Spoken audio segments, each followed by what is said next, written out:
So my NDE goes back as far as I was about 7 years old, and it was a drowning. We were at a swimming area in the countryside of Ohio, and it was a very small swimming area that catered to the residents out in the country of the Appalachian Mountains, just on the border of West Virginia. And we had been to this swimming area quite often, and my mother had grown up in the area. So all of the people who lived in that area were very familiar with this swimming hole. And it was basically a large pond. It was a man-made pond, and a section of the pond had been buoyed off, and then in the center of this small buoyed off area was a platform that you could swim to, and like a deck, and run and jump off. And we had been there many times before. You know, as a 7-year-old, I had my rhythm. I only knew how to dog paddle, so I knew how to kind of jump from, pivot from leg to leg and bounce till I got to the point where I couldn't do it any longer because the water was so deep. And then I would doggy paddle to the platform, and then I would get on the platform and I would run and jump back towards the shore. So I had a system that worked for me. And this swimming area that was man-made did have a lifeguard who sat in a lifeguard chair. And so there wasn't a lot of people. There was about 5 or 6 families who had their blankets out. They're picnicking, and the kids are swimming. And again, very small. And so I remember on this particular day that there was a young girl there who was about my age, who was jumping off of the other side of the platform and the deeper end. I think my personality really started to come out at this age of, well, if she can do it, I can do it. And I decide after a couple of jumps off the platform that I'm going to jump off the side that she's jumping off. However, what I didn't know is that she could swim, and I didn't know that it was much deeper on that side. So I doggy paddle, I get up there, I run, and I jump off the side that she does. And it is significantly deeper than the end that I am accustomed to jumping off of. And when I would jump off the platform, I would sink, I would hit the sand, and then I would push myself back up, and then I would doggy paddle to the shore. But because this side was deeper, the momentum necessary to push myself back up to surface was more than I had calculated for. And I pushed myself up to surface and was only able to get my mouth barely above the water. So when I went to take a breath in, I was actually taking water in. And I would sink back down, push myself back up, and I would continue the process. But now I'm scared and I'm trying to scream. But you can't scream and take a breath in at the same time. So the panic starts to set in because I realize I had overestimated. I continued this process for a couple rounds of attempting to scream for help simultaneously with taking a breath in, and I began the process of drowning. I began to spend more time underwater at this point.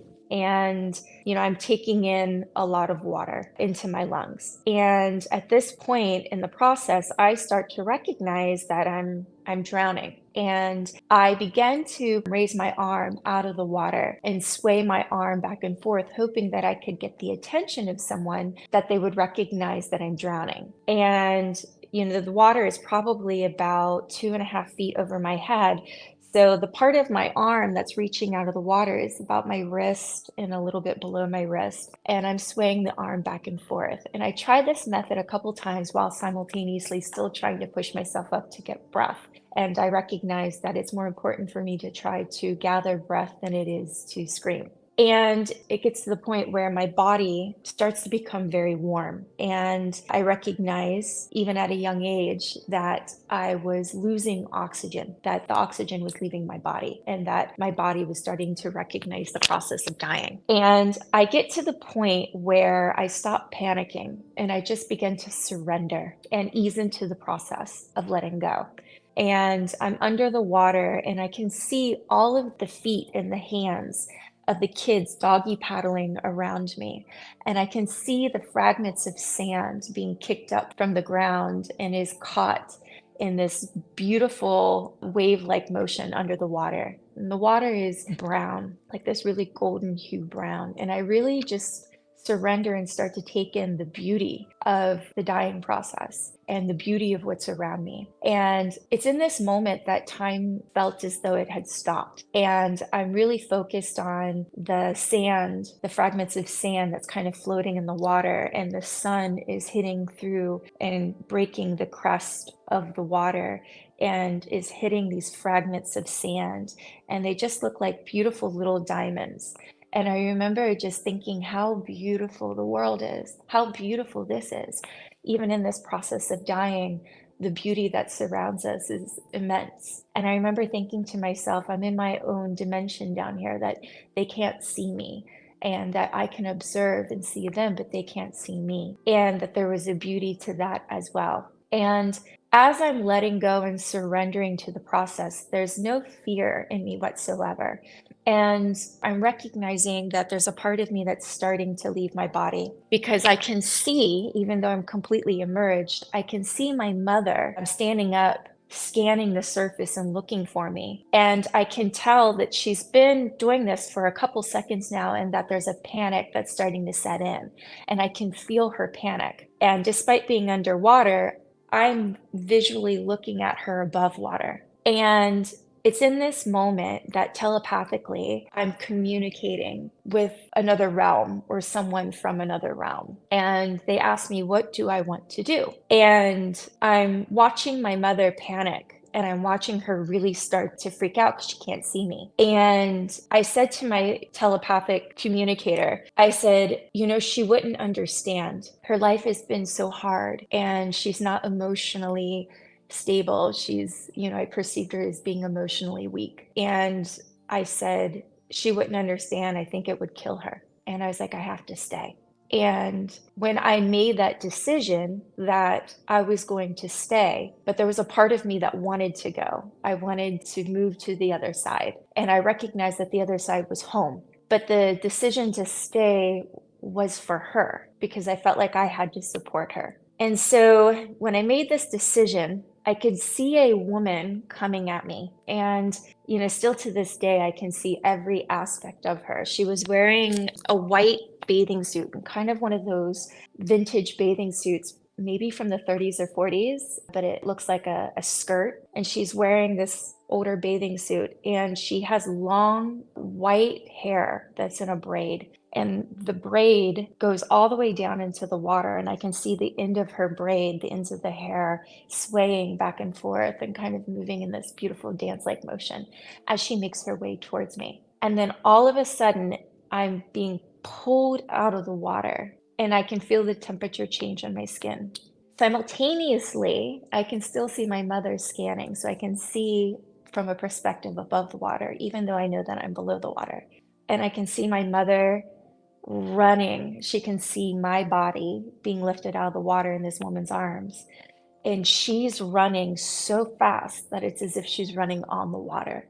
And I can see her running, and I can feel her energy, and I can feel her panic. And I'm observing this not from my own eyes, but I'm observing this from what feels like out of body. And I can't see the face of the woman. I can only see her torso, and I can feel my body against her chest, but I'm never able to see her face. And my mother sees me in her arms and runs and grabs me out of her arms and takes me back to the blanket that we're sitting on. And I'm able to come back to, I didn't have to be resuscitated, but I'm able to catch my breath. And I remember the pain of catching my breath in this woman's arms.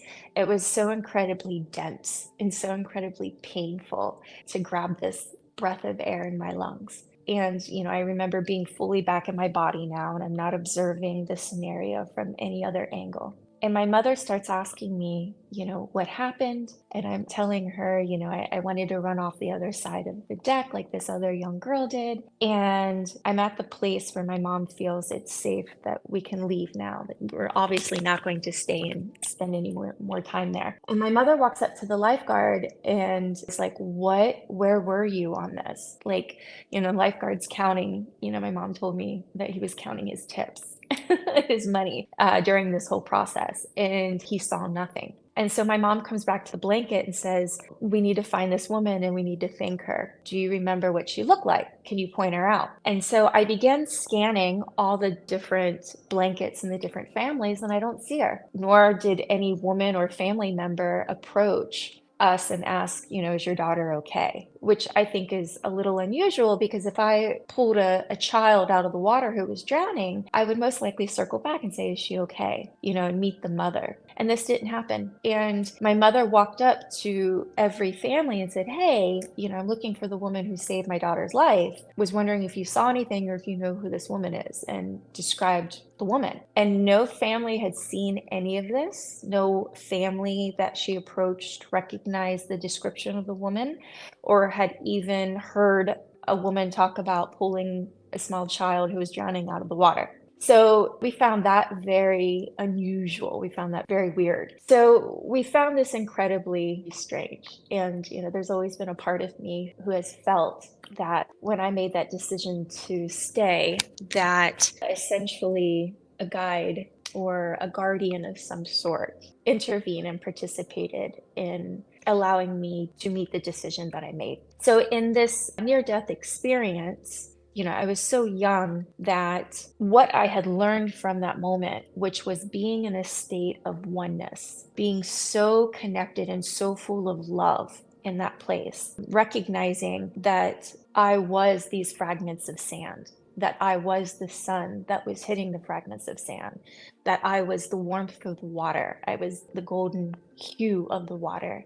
I had a beautiful moment of oneness where I was able to, at a very young age, comprehend the universal connection and me being tethered to Source, and that we are a fragment of Source, and that I am connected to everything. And at this young age, that lesson didn't really sink through, and I wouldn't really comprehend it until later in life. And about 30 something years later, the lesson that I had learned from this experience started to, I would say, transcend or transmute into numerous other experiences that are quite similar to that very young NDE experience. It's really quite amazing for me, because the lessons that I had learned and the information that I had downloaded in this process really began to start showing up for me a little bit later in life. I started being able to become extremely sensitive to the energy and emotions of others. I started becoming what I had learned through one of my psychiatrists, was that I was clairsentient, and that I believe in this NDE that I had acquired a gift through this experience that has allowed me to be what they call clairsentient. So being very, very privy to the emotions and the energy of others, to the degree that before I'd really learned what this was, I would confuse the energy and the emotions of others for my own. And it took quite a bit of time for me to be able to really integrate this knowing and this knowledge and information. So this experience later came back up into my life in my later years, so in my early 40s, because I was living very unconsciously and I wasn't awake. I was living very, I want to say, subconsciously. And so I ended up having an experience that tethers me to that NDE experience and really allowed me to recognize the lessons and the gifts that I acquired from it. I was sitting at the border crossing between Vancouver, British Columbia, coming back into the United States. And the border was backed up for a significant amount of time. So it was a couple hours that it would take before I was able to cross the border. And I pulled out a book and started reading the book. And I'm reading the Gene Keys, and there's a car next to me that is playing very aggressive, loud, kind of what I would consider very angry music. And I remember becoming a little bit judgmental and looking at the people in the car and kind of judging them. And I rolled up my window and continued playing, turned up my classical music a little bit.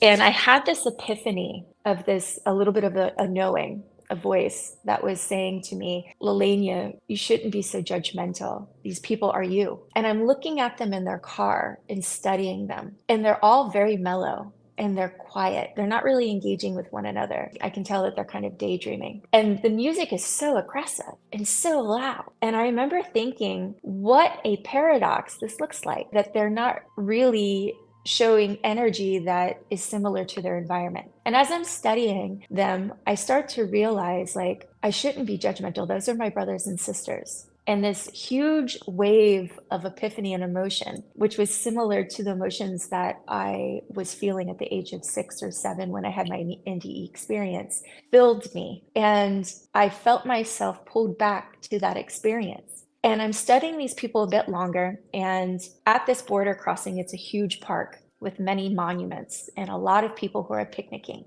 And as the car with the people and the loud music start to pull forward, all of a sudden the background becomes more apparent. And I see these young Asian and Black kids who are playing football, and they're tossing the football back and forth, and they're smiling so big and they're so happy. And they're having such a good time throwing this football back and forth and kind of running and catching it.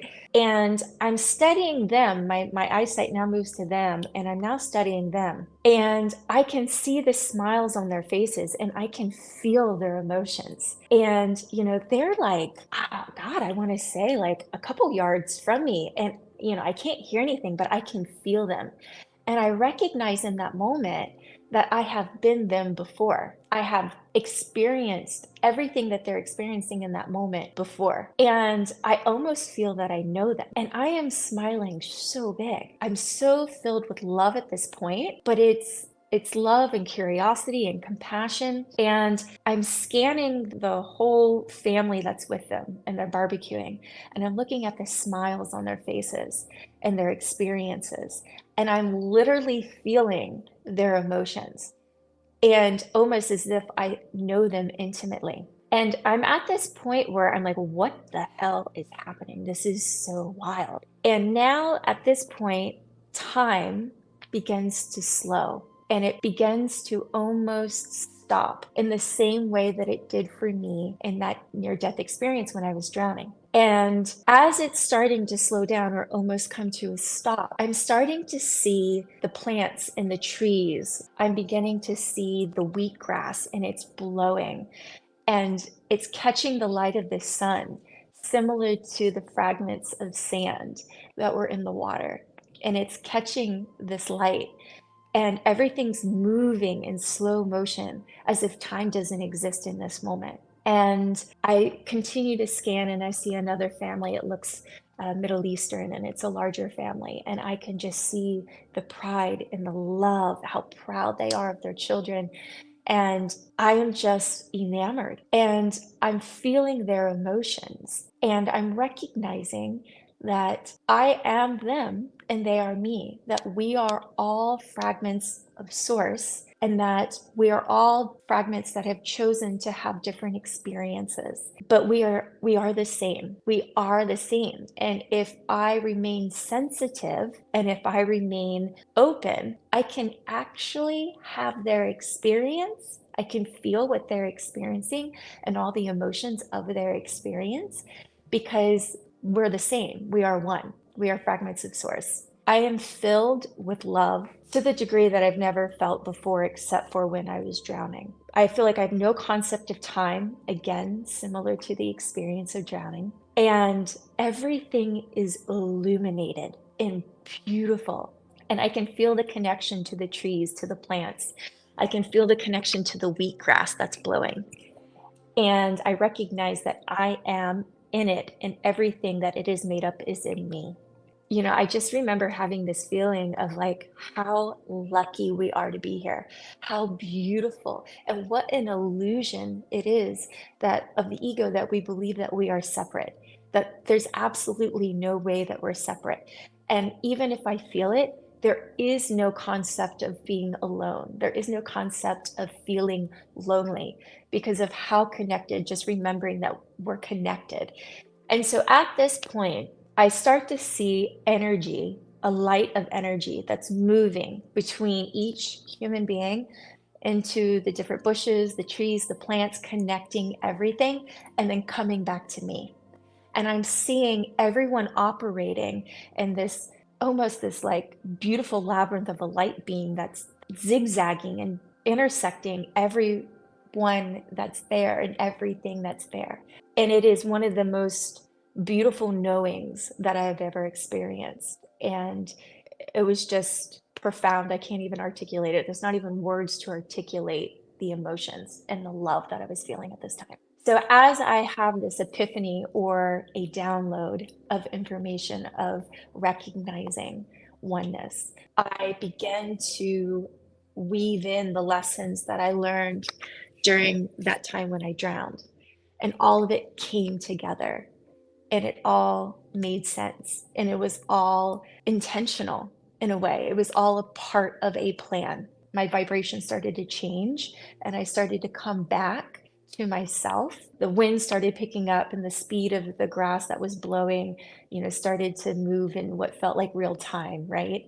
And I kind of came to and recognized that my face and my shirt was completely drenched, and that this whole time that I was feeling this love, that I was sobbing from love, that I was just completely soaked. Again, I don't even have words to articulate the beauty of this, but in this moment, I recognized that this experience that I was having was very much tethered to the drowning, and that the drowning was the initial experience of oneness and a lack of separation and of knowing, and that I would have many more of these throughout my life.